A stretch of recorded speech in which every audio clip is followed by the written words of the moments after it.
natural race and increasing race. So natural race means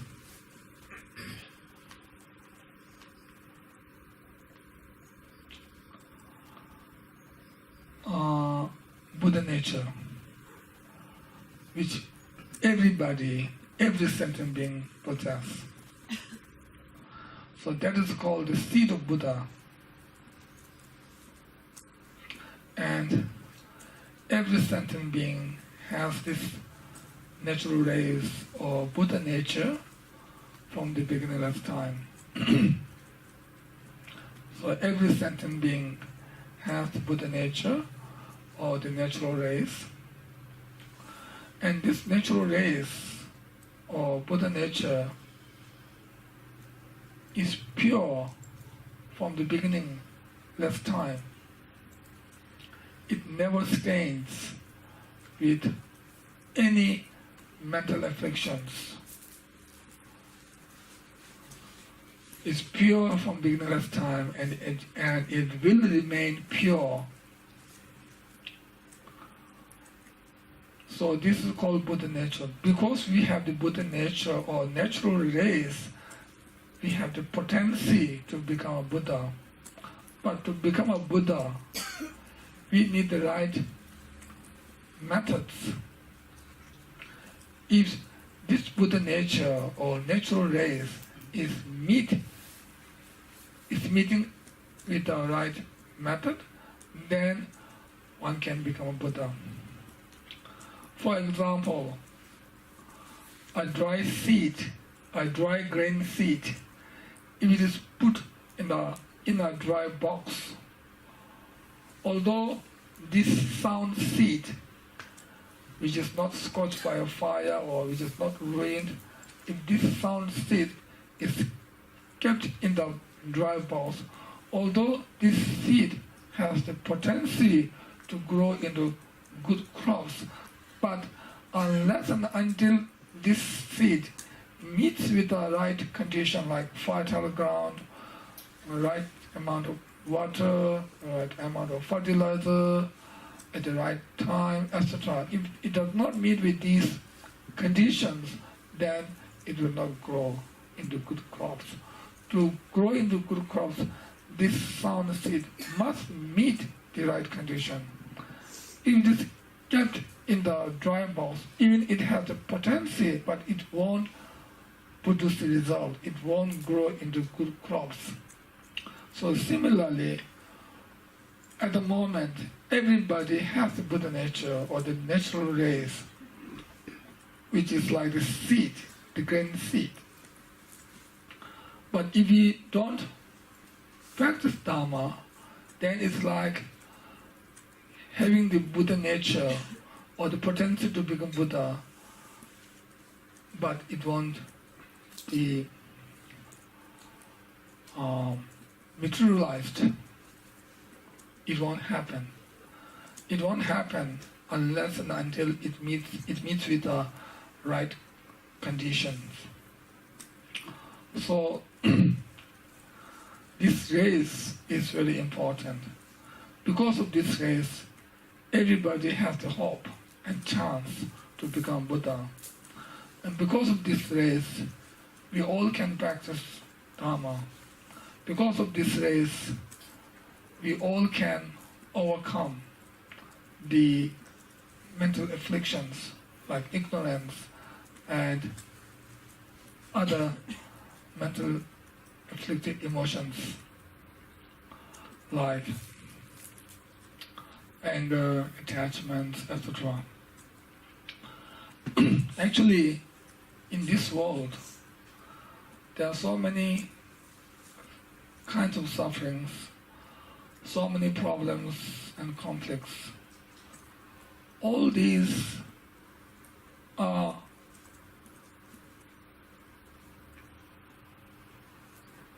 caused by human beings,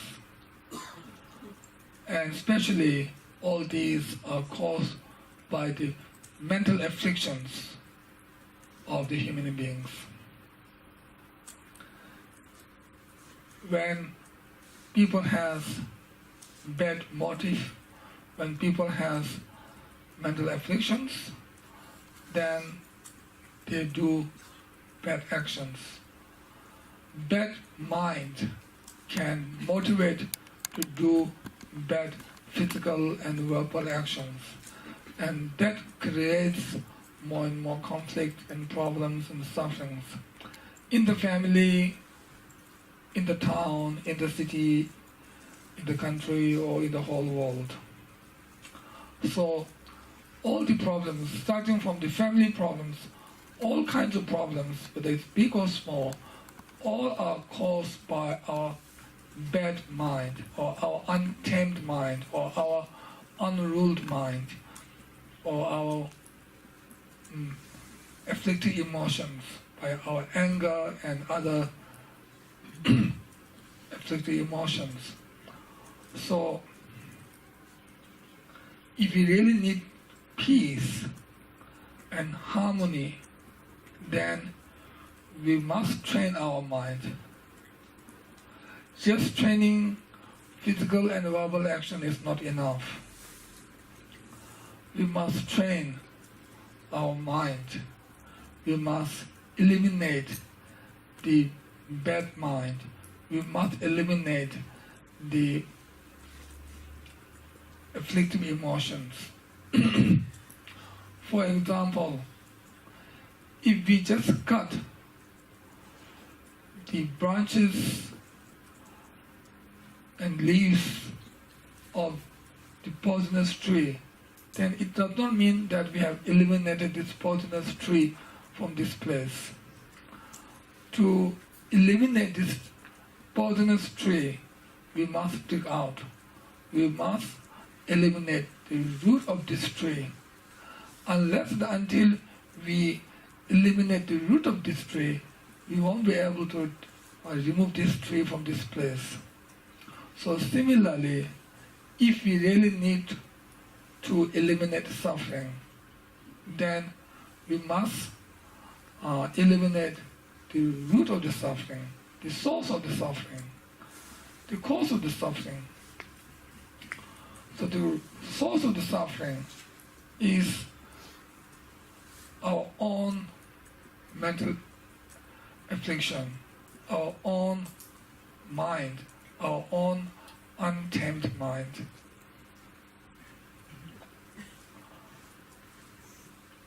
When there's a hatred, then it means there's a problem.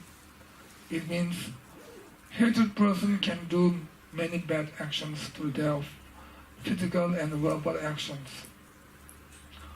So, therefore, we must train our mind. And if we train our mind, then there's no reason why we can't eliminate these afflicted emotions such as anger and others. Because these bad thoughts are not the nature of the mind. Nature of the mind is pure from the beginningless time. Therefore, it is called the Buddha nature or natural race.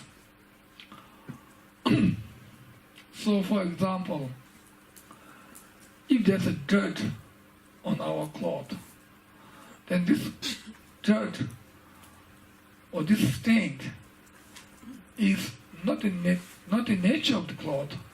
This dirt or the stain on the cloth is temporary.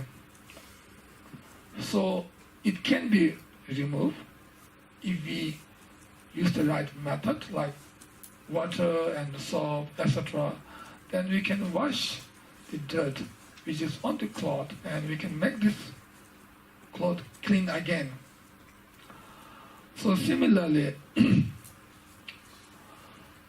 Dharma teaching is like the method to remove the dirt of afflictive emotions which are on our mind. So mind is like the clean cloth. the nature of the mind is like the clean cloth, and the anger and jealousy and other afflictive emotions are like the dirt or like the stain on the cloth of the mind. And Dharma teaching is like the water and the soap that can remove the dirt of afflictive emotions on the cloth of mind. So, therefore, we should not lose any hope. We should have confidence that we can overcome all kinds of problems. We can overcome all kinds of sufferings, and we can become a Buddha. Once we become a Buddha, then it means we reach the state where there's no suffering at all, and where one can experience or one can have the ultimate happiness, ultimate joy, ultimate peace, etc. So, because of this natural race, we all have the hope, we all have the chance, we all have the opportunity to become a Buddha.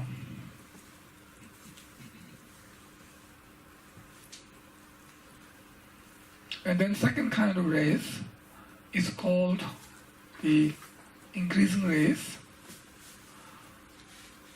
which means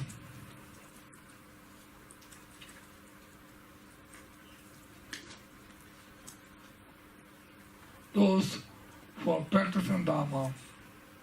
So at the time of practicing Dharma, this race is called the increasing race, because not only we have the natural race, but but also we have increased our chance, we have become nearer to the goal, we have become nearer to attain the Buddhahood.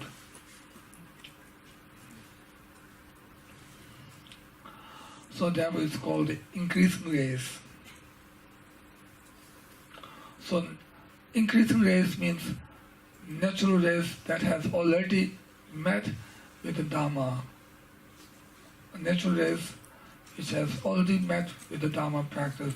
Then at that time this race is called increasing race.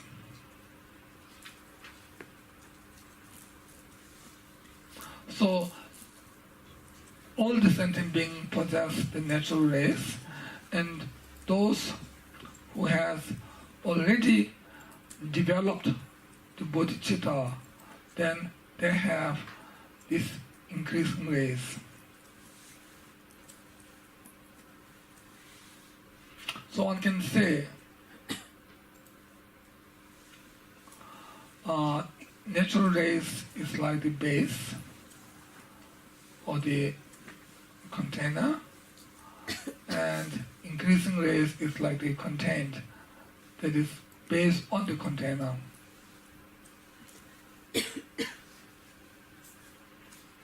So this is the first major topic of the clarifying the sage's intent. Now the second topic is refuge.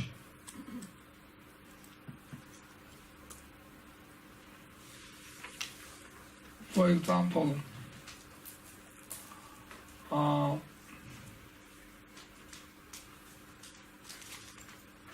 when we need to go to another country or another place, or when we need to go to an unknown destination, then at that time we need a person who will guide us, and we need the path to go, and also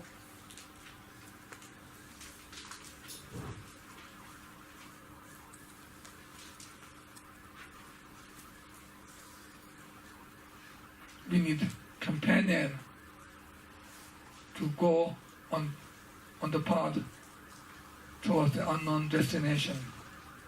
So we need a guide, we need a path, and we need companion to go on the path to our unknown destination.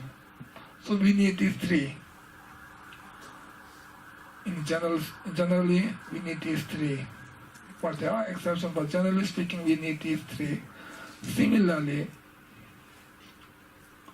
in order to go to the city of liberation, or in order to gain liberation and enlightenment state, first we need the guide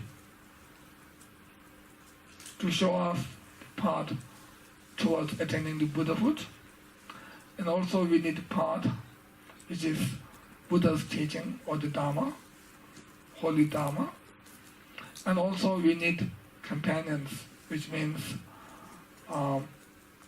bodhisattvas. Bodhisattvas. According to the Mahayana teaching, then it means the bodhisattvas, who will be our spiritual companions that will go with us on the path towards liberation and the enlightenment state. So therefore, we have the three precious gem or triple gem, Buddha, Dharma and Sangha. Just like when we go to an unknown destination, we need three: the guide, the path, and the companion. Just like this, we need the guide, which means the ones who show us the path, which refers to Buddha, and we need the path, which is Buddha's teaching, or the Dharma, and then we need the spiritual companions, which means Bodhisattva according to the Mahayana tradition. So we need these three triple gem. We need these three, or do we need the triple gem?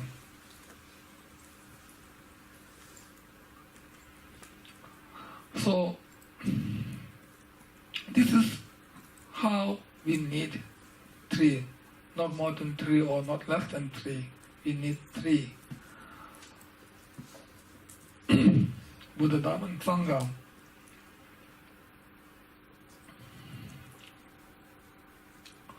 Actually, we have heard about the triple gem, but to remind you again, Buddha means the one who has been separated from all the faults, one who is free from all the faults, obscurations, and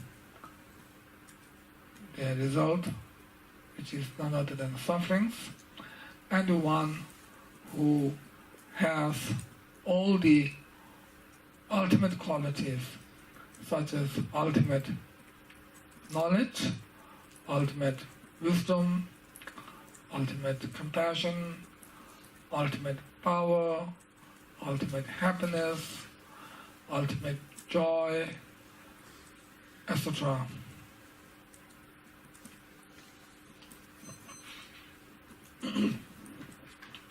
And then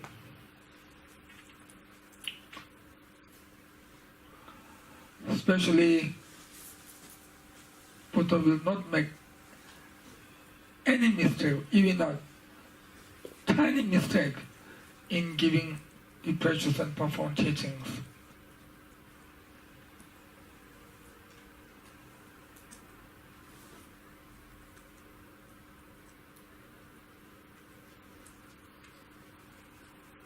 So, when we receive teaching, our aim, our goal is to remove suffering and afflictive emotions, which are the cause of suffering. And our aim to receive teaching is to accomplish great results like liberation and enlightenment state.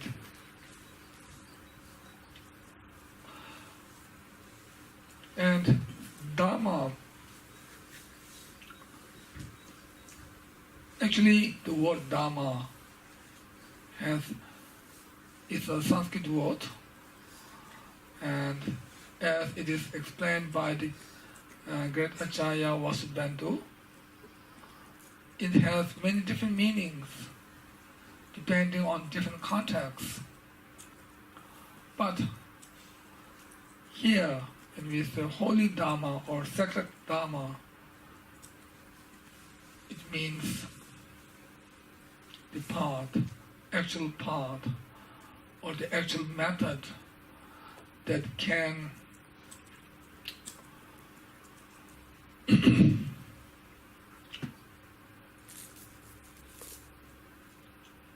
transfer negative mind into positive mind, or that can change the negative mind into positive mind, or that can change ordinary being into Buddha, that can change the thought into wisdom. That is called the Dharma. Or in other words, the sacred Dharma has two kinds, which are known as the teaching and the realization. So, teaching means Buddha's teachings, and Buddha's teachings that are written and made into books, or like Kangyu, Buddha's teaching that are in the form of pictures or Dharma texts. And then the great masters or great beings, their teachings, their actual teachings and their teachings that are in the form of texts are called the teachings.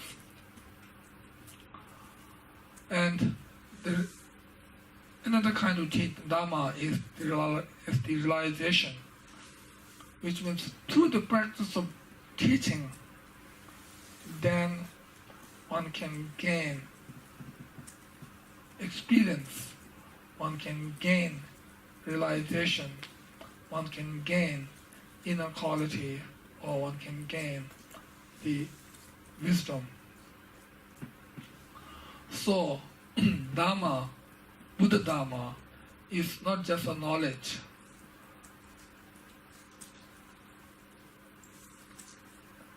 After gaining the knowledge on Buddha Dharma, then we need to practice.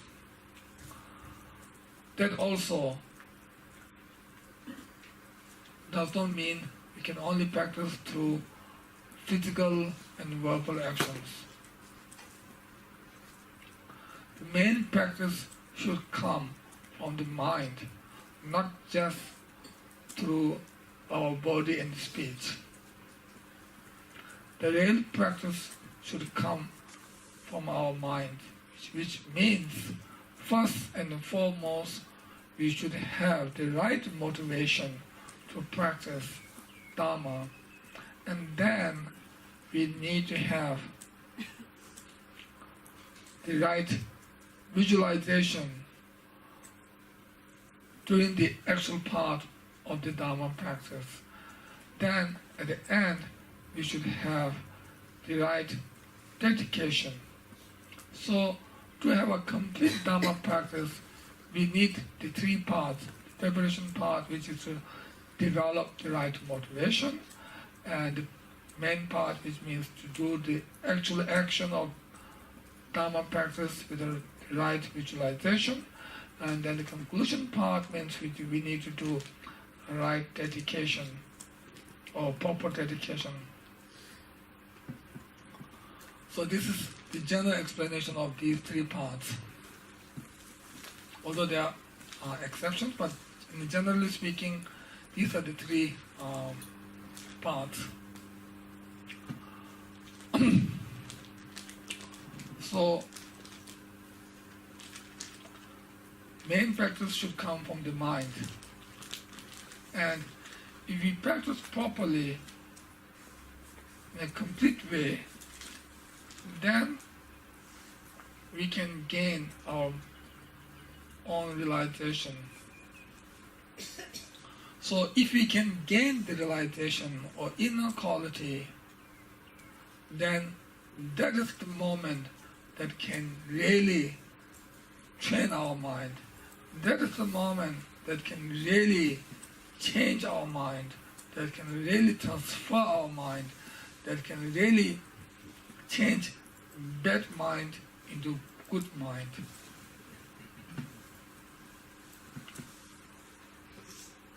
Just having the intellectual understanding on Dharma can change the mind or not, it's difficult to say.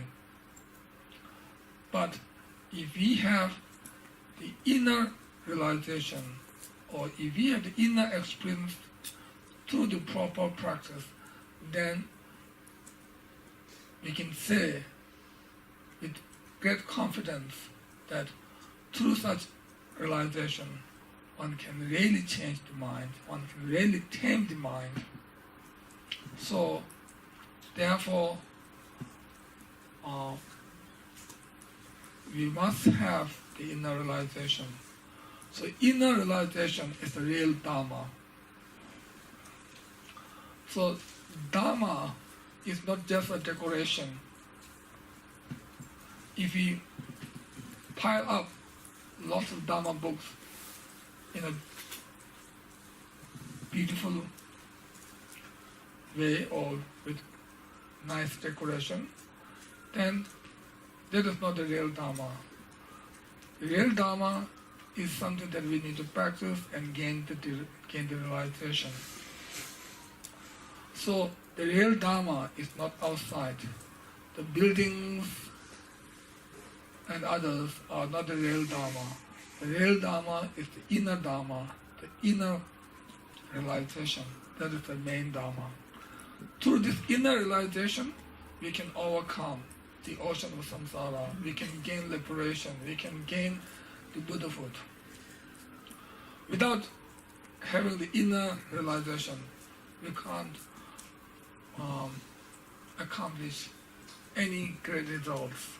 So therefore, inner realization is very important. And also, through this inner realization, we can establish the authenticity of the teaching, authenticity of the teacher.